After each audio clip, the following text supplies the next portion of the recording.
Now let's talk about Prime Minister Modi's visit to Israel. He's already on his way back.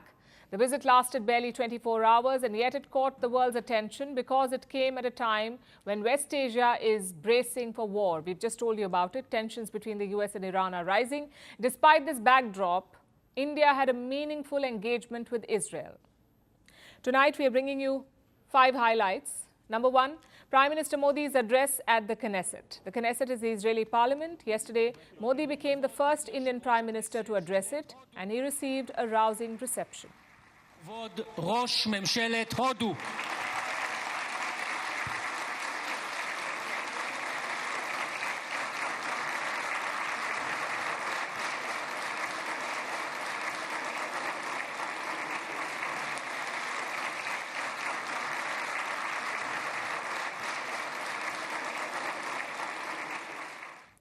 The Indian Prime Minister was also conferred with an award, the Speaker of the Knesset Medal. It is the highest honor of the Israeli parliament.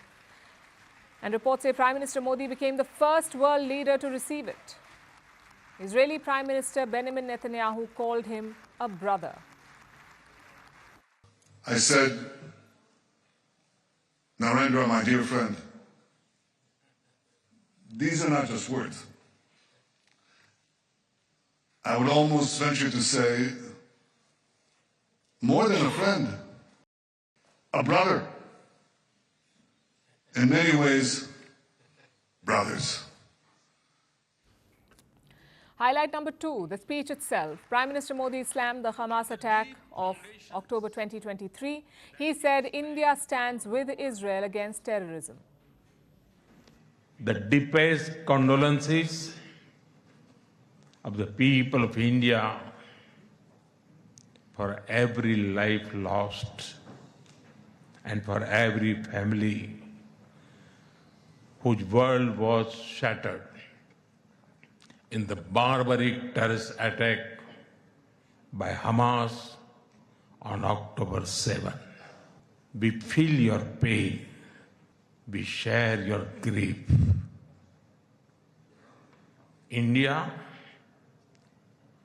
stands with Israel firmly, with full conviction in this moment and beyond.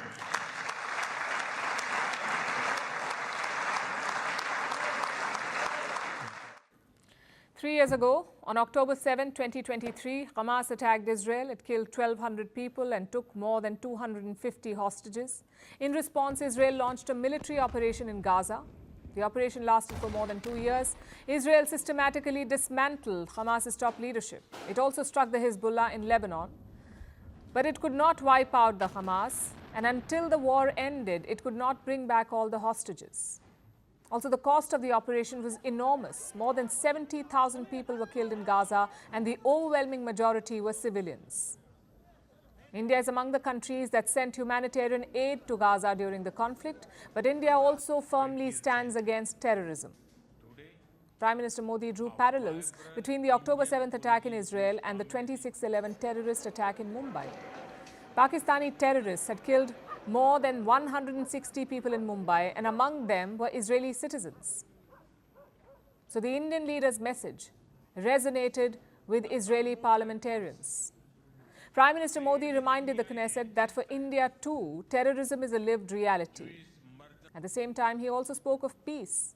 That's highlight number 3, the Gaza peace plan. The Indian Prime Minister endorsed it. The Gaza Peace Initiative that was endorsed by the UN Security Council offers a pathway. India has expressed its firm support for the initiative. We believe that it holds the promise of a just and durable peace for all the people of the region, including by addressing the Palestine issue. The speech was well received. The Indian Prime Minister got a standing ovation, and then Israeli leaders gathered around him for a selfie.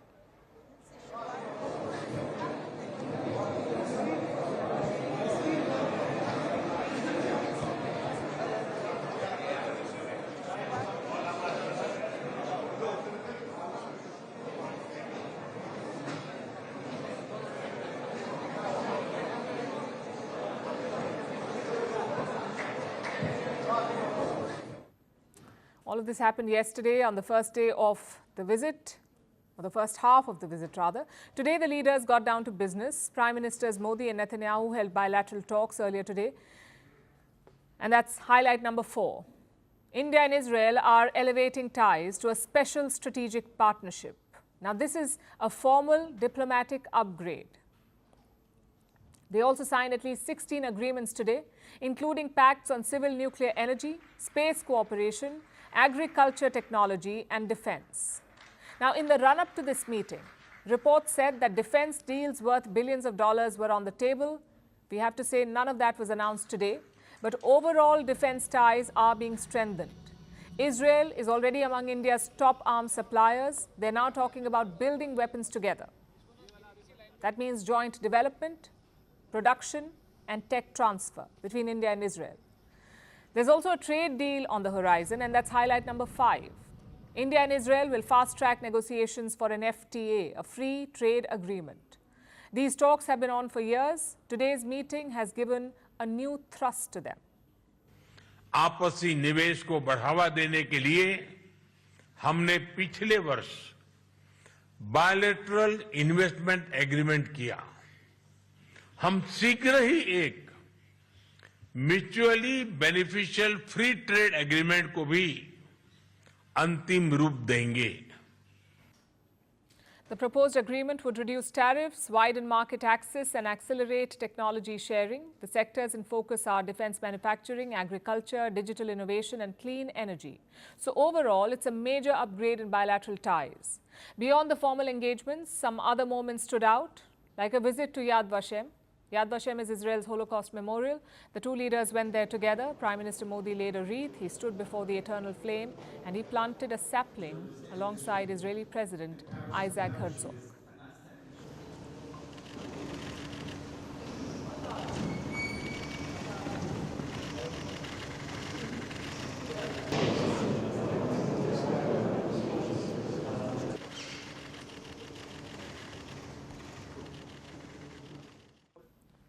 Prime Minister Modi also met Indian caregivers in Israel. They performed the Tiruvatira for him. The Tiruvatira is a traditional festival dance from Kerala, the southern Indian state that is now known as Keralam.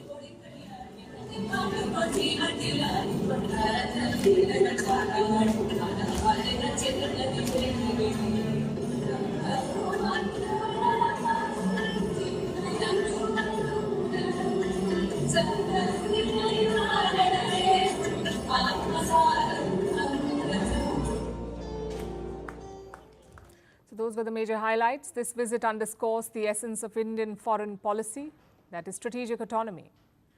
Remember, 9 years back, Prime Minister Modi became the first Indian PM to visit Israel and dehyphenated from Palestine. India continues to engage with Palestinians. It maintains ties with Israel's enemies like Iran. It is a key partner of Arab states like Saudi Arabia, and it has also upgraded the relationship with the Jewish state of Israel. That is strategic autonomy, building ties across the board without locking yourself in any camps. Prime Minister Modi's visit to Israel in the middle of a regional crisis is that doctrine in action.